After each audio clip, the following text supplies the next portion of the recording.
In the 1970s, Dr. Dobson has emphasized marriage and parenting at Focus on the Family. We believe strong marriages are a cornerstone to a healthy culture.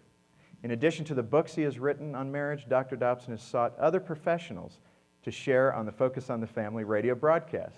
In 2003, Dr. Dobson shared the Eggerich's Love and Respect message with our audience.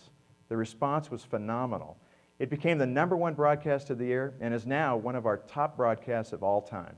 Clearly, Emerson and Sarah strike a chord when they share this timeless biblical message in a way that is relevant for today's marriages.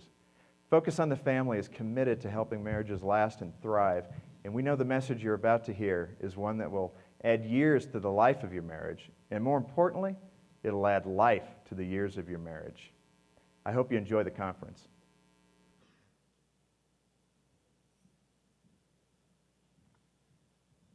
Well, we have been looking forward to this and are grateful for the invitation. And Pastor Dan, thank you. These things don't happen without the senior pastor. In fact, he and I were chatting just before. It's his leadership. This conference is the result of his years of ministry here and just the relationship that he has with so many of you. And as we clearly indicate wherever we go, if the senior pastor is not behind it, this response isn't like this. But when that key leader is, this is what happens. And of course, he gave all the credit to his staff, but I'm grateful for him and his leadership and just the fact that he and his lovely wife came to the conference. A lot of times pastors don't come and just sit hour after hour as he did, and we're so grateful for that and his words. And thank you. Many of you have had busy days. You've been up early this morning, and you have been doing so many things, and our goal is to, in some way, encourage you that you look back and say, you know what? We are just very, very grateful and excited that we had the opportunity to come to this. So that's our goal. Right now, there will be some suspicion in some of you thinking, oh man, I don't know how in the world I'm going to endure 3 hours and then, oh brother, even tomorrow. So the hope is that you'll look back and say that we were able to keep you awake. And that would be my desire. That's one of my goals. It's not too spiritual, but it certainly is one of the things that I try to do. But Sarah as well, my wife, we've been married since 1973, and you're going to be hearing from her tomorrow, and she'll be presenting. But Sarah, would you stand and let them at least know who you are a little bit? And thank you. And she'll talk about our family as well. And our daughter, Joy, is our director of conferences, and she is here with us as well. So we're grateful for her leadership and all that she's been doing. Again, thank you. You honor us with your presence. Male and female communication. I love to listen in to conversations that men and women have, and you do too, but I guess I just have kind of a special interest. I try to listen carefully to what's being said. For instance, a wife says, I have nothing to wear. Right? What she means is she has nothing new. Her husband says, I have nothing to wear. What he means is he has nothing clean. Now, how is it we say the same words? I have nothing to wear. I have nothing to wear. Same words, but different meanings. And that's an innocent illustration.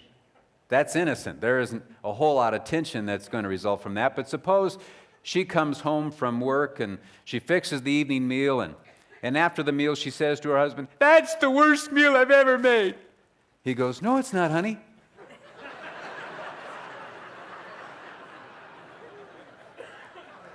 Now, where's that going to go? What are you saying?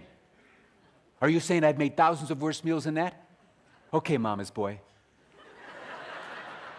Go move in with your mother for a couple of weeks and let her feed your fat face. But now, what if he was full of goodwill? What if he meant when she said, that's the worst meal I've ever made? And he went, no, it's not, honey, meaning you've never made a bad meal. And you can see how this is going to get tense because he feels like, good grief, But his heart was in the right place. Then again, maybe over the last several months, he'd been making some snide remarks about her cooking. So when she said, that's the worst meal I've ever made, he went, no, it's not, honey. Same words he speaks, but different body gestures, different tone, facial expressions.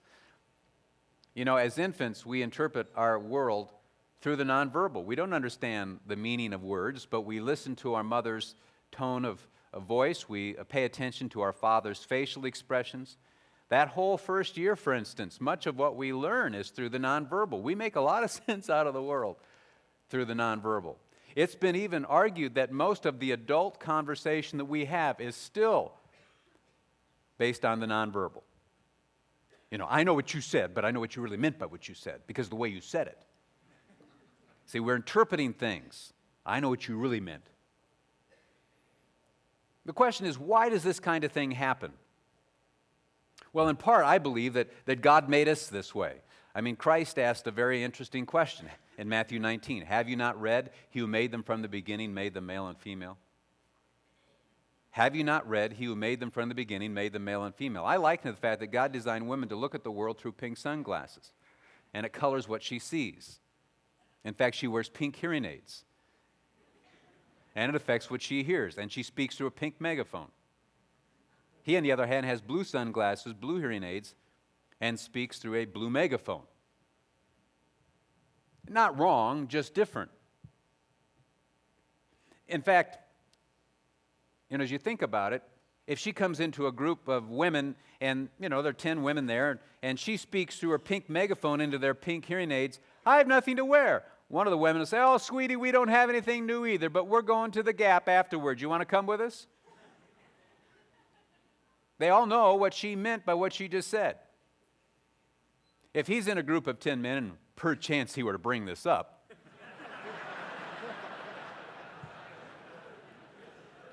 and says through his blue megaphone into their blue hearing aids, I have nothing to wear. One of the other guys is apt to say, she ain't doing your laundry either.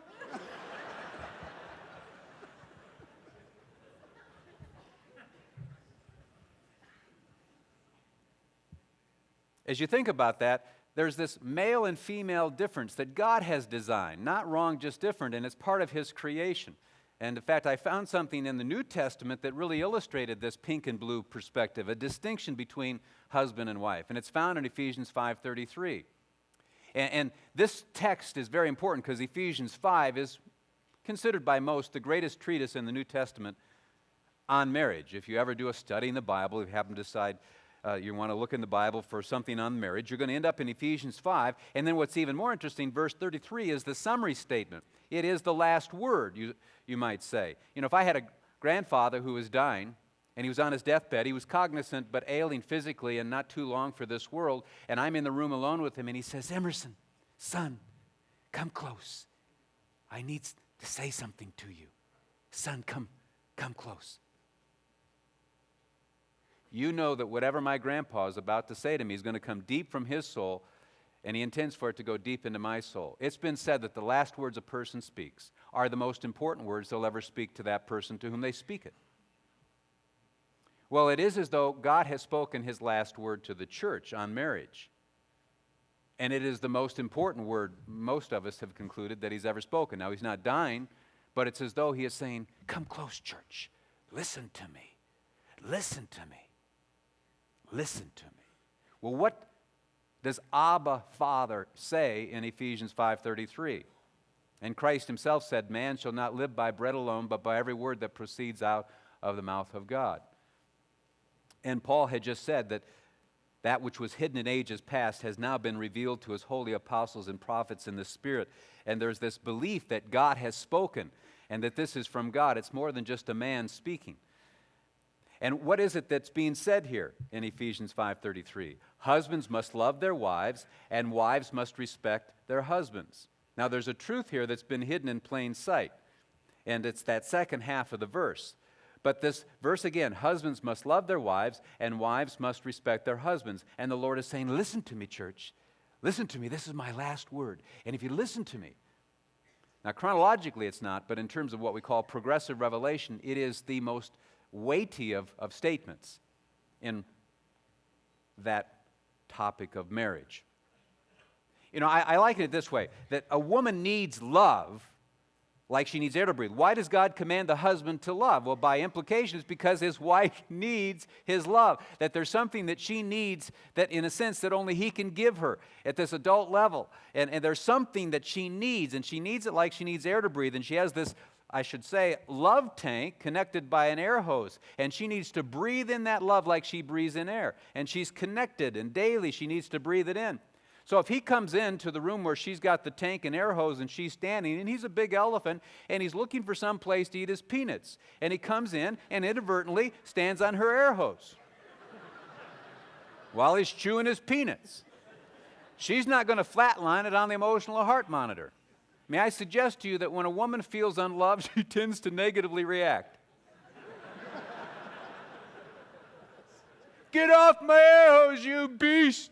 Get off my air hose! And if he keeps chewing his peanuts and doesn't pay any attention because he doesn't know that he's on her air hose, if there's some kind of a stick there, she's going to whop him upside the head. And now he's got a headache and he's slightly bleeding. What's wrong with you, woman? Good grief. When a woman feels unloved, you step on her air hose, she tends to react in ways that feel very negative to the elephant. Well, in like manner, he has a need for respect. He has a respect tank, and it's connected by an air hose, and he needs to breathe in that respect like he breathes in air. And when she comes in as this beautiful fawn, made that mistake early on, with all of her little fawnettes, to have a picnic, he's not going to flatline it on the emotional heart monitor. He's going to say, get out of here. Everybody get off my air hose. Get out of there. Go on. Not yet. He negatively reacts. I discovered this, that no husband feels fond feelings of love and affection in his heart toward a wife he thinks despises who he is as a human being. Let me repeat that. No husband feels fond feelings of love and affection in his heart toward a wife he thinks despises who he is as a human being. He won't move toward her to connect. He won't move toward her to emotionally support. He won't move toward her to be one with her. He will tend to pull back. There's something within his blue nature that does not respond to his perception that there is contempt toward who he is as a man, as a human being. Any more than pink responds sexually to a husband who's harsh and angry with her. There isn't one woman on the planet who will respond authentically sexually to a husband who has just been harsh and angry with her. She's an integrated personality. Her mind, body, soul, and spirit are connected. And when her spirit is wounded through his harshness and anger, her sensuality isn't going to kick in.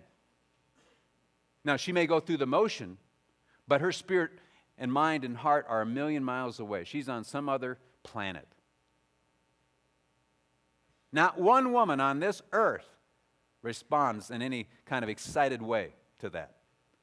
Not one man on earth responds with fond feelings of love and affection in his heart toward a wife he thinks despises who he is as a human being. Not wrong, just different.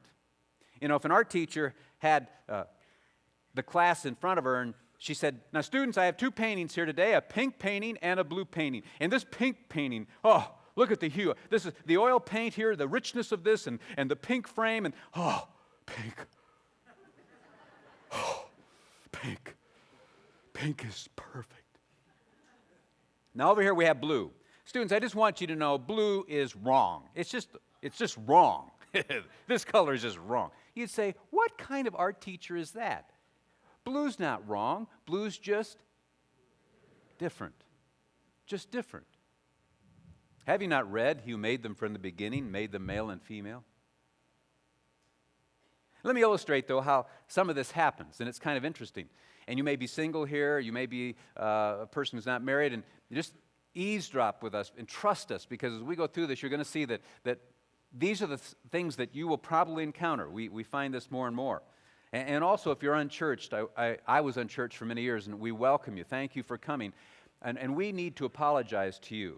The church needs to, because we haven't been exemplifying the kind of marriage that we should. You know, we talk about peace, we talk about reconciliation, we talk about forgiveness, and yet sometimes in our own marriages, we demonstrate things before you that you think, well, if that's what Christianity is all about. In fact, it's somewhat perhaps disappointing to you that we aren't more than what we say we should be. And, you know, sometimes I guess we're bald-headed men selling hair restoration oil. You know? You tend not, hey, I'm bald-headed, but here's some hair restoration oil, $29.95. I don't think we're going to buy. There's a credibility crisis. What doesn't compute? It doesn't compute.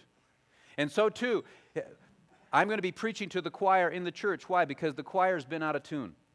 It's been off key, and many, even tonight, as we went around, somebody says, man, give it to us, challenge us. I mean, already people are wanting, I don't know what it is, but people are wanting encouragement, they're wanting challenge. It's an interesting thing. So if you're unchurched, eavesdrop as I encourage and exhort the church, because we have a high divorce rate, and we should not be guilty of that, but we are. And so there is something that we need to do differently, and many are here because they're saying, we need encouragement. So if you're in church, welcome. You'll hear me quote the scripture, but you'll also hear me talk about the social sciences. I have my PhD in family-related studies, but I also was a pastor, and so we'll be going back and forth, and we want to be sensitive to you. My dad was unchurched. He may have felt uncomfortable until I started telling a few jokes, and my dad would have probably relaxed a little bit. So if you're like my dad, welcome, be patient with me, and let me challenge the choir a little bit. But on this love and respect thing, so let me illustrate how this happens. Suppose it's January 15th, and she gets on the scale. And she's put on 10 pounds. So she goes to her husband, I can't believe it. What? I put on 10 pounds from all those Thanksgiving meals, the Christmas parties, the New Year's celebration. I feel fat. I feel ugly. I have nothing to wear.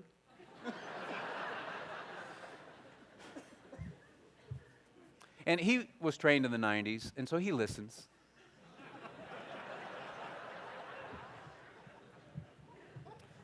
The next day, he's at the Christian bookstore.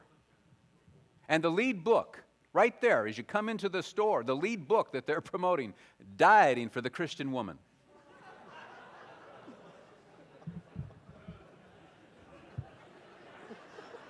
Every man makes this mistake once. But the subtitle is Post-Holiday Menus. Post-Holiday Menus? I'll bet this isn't a diet book, this is a cookbook.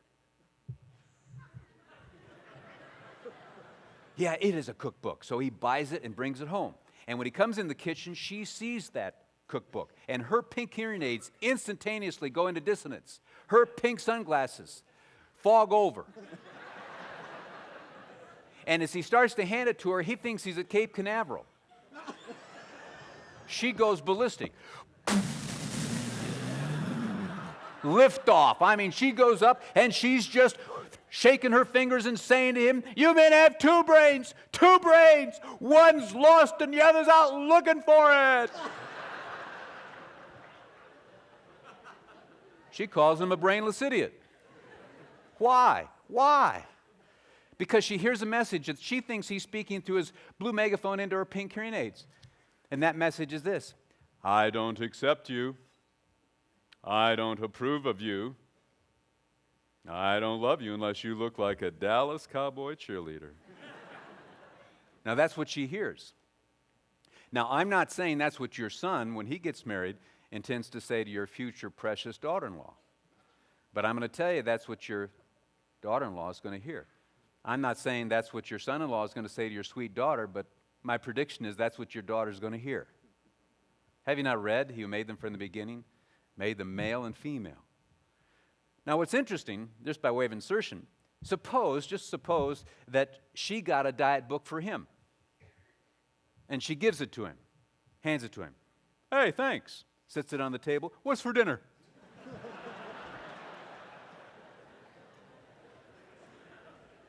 May I share with you that research points out that there are huge male and female differences when it comes to body image issues. Women are very, very sensitive to body image issues.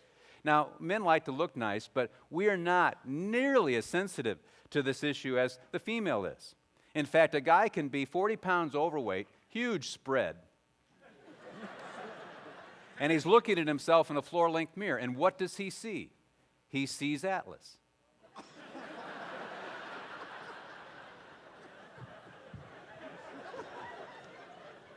He can bring Atlas out anytime he wants. He just doesn't want to right now.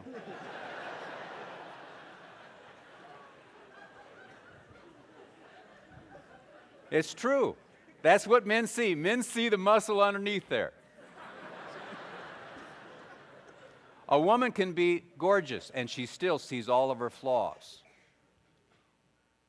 She sees her flaws. There's a huge male-female difference. Have you not read, who made them from the beginning made them male and female? And what's ironic, though, suppose her girlfriend brings a diet book over to her, and she comes in the kitchen. What does she do in response to her girlfriend who's bringing her the diet book? Did you buy that diet book for me? Hey, should we do this together? Should we start today? How about tonight?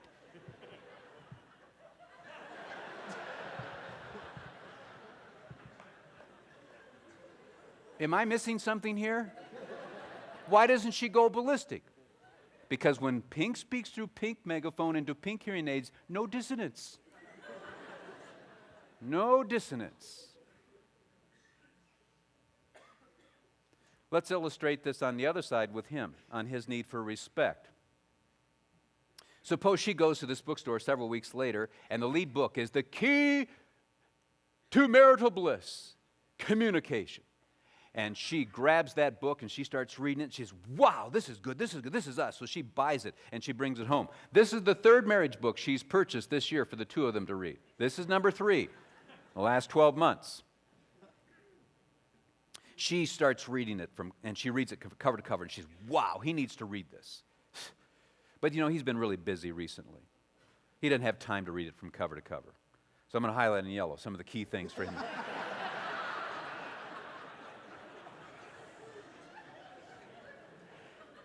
And there's this table next to the recliner that he reclines in when he's watching SportsCenter.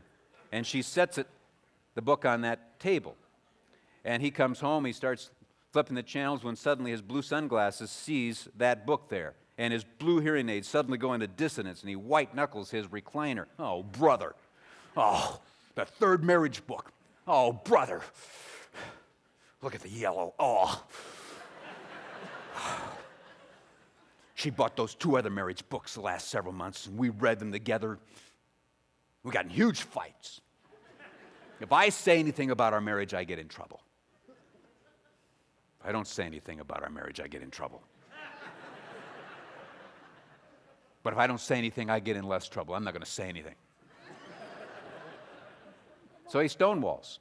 He stonewalls. He just shuts down. Doesn't even pick it up. Doesn't even acknowledge it. Why? Because he hears a message he thinks she's speaking through her pink megaphone into his blue hearing aids. And that is this: I don't accept you. I don't approve of you. I don't respect you, Buster, unless you change right now. That's what he hears. That's what he hears. I'm not saying that's what she intends to say, but my prediction is that your son or your son-in-law, in response to your daughter and daughter-in-law's attempt to give them a marriage book, those men are going to hear the same message. Not wrong, just different.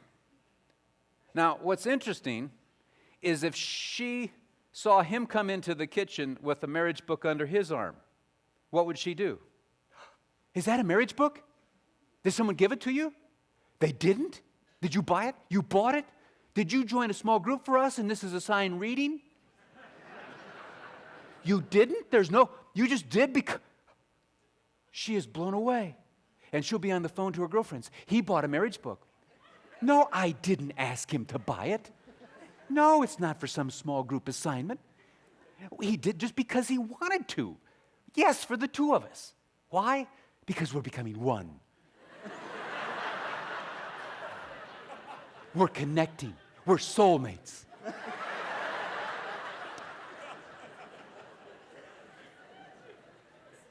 Now, why is it that she responds that way to the marriage book and he doesn't? Because she sees it as increasing love. It's going to increase love, love, love, love. He sees it as losing respect, losing respect, losing respect. Not wrong, just different. Now, someone may be here who is saying, well, now, wait a minute. Don't women need respect and don't men need love? Listen to me. It's a continuum. Listen to me. We all need love and respect, and women need respect and men need love. But I'm going to point out to you that she leans on the love side and he leans on the respect side. For instance, if you really wanted respect as your number one thing, women, then you tell me this. Why is there not one card in the whole card industry from a husband to a wife that says, "Baby, I really respect you"?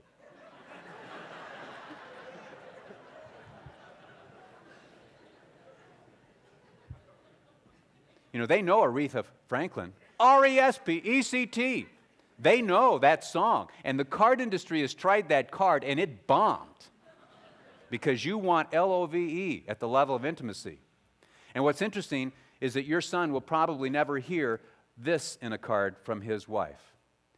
"Baby, I really respect you." We become a love-dominated culture, and the Beatles sang, "All you need is love," and we bought it hook, line, and sinker. Women are the ones who give the cards and want to receive the cards, and it is L-O-V-E. And as for R-E-S-P-E-C-T, Motown, Aretha Franklin, the great soul queen, did you know who wrote R-E-S-P-E-C-T? It was Otis Redding. And it was released for 2 years in the mid-'60s by him. He was later killed in an airplane crash. But he was singing this song to his wife. I just need respect. Take all my money. But there was this young woman coming along called Aretha Franklin, and she had tremendous potential. I said, "We like the rhythm of the song, change the words and make it come out of the mouth of a woman." I hope the irony of that doesn't escape your notice. But also, if you show disrespect to a woman, you can be disrespectful and she can feel disrespected. But if you show disrespect week after week, disrespect, disrespect, disrespect, disrespect, she'll go, "You know what? What? You don't even love me. How can you treat me disrespectfully week after week and say that you love me? You don't love me." She'll land on love. You show disrespect to a man week after week. Disrespect, disrespect, disrespect, disrespect. He'll go, "You know what? What? I don't deserve this disrespect. Everybody respects me but you." That's interesting. He lands on respect. Why is that? Well, because most men are assured of a woman's love. And what's interesting, in the New Testament, there are 3 Greek words for love.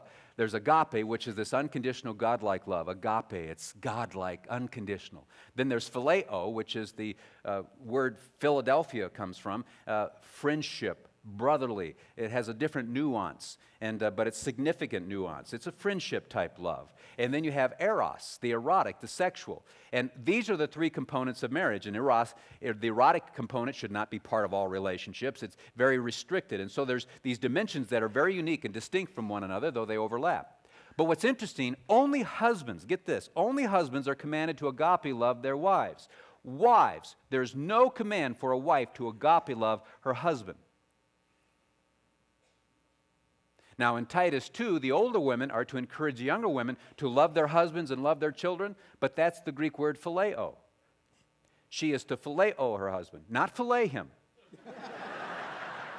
That's a transliteration that I'm giving to you, not a translation. It's phileo, not fillet your husband.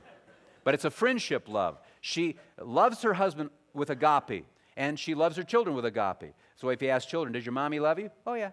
Yeah, she does." "Does she like you today?" "No, we've been bad." That's why you say to Joe, "Hey, Joe, yeah? Does your wife love you?" "Oh, yeah." "Hey, Joe, what? Does she like you?" "No, not today." Now I think of it, she didn't like me yesterday either. This has not been a good month.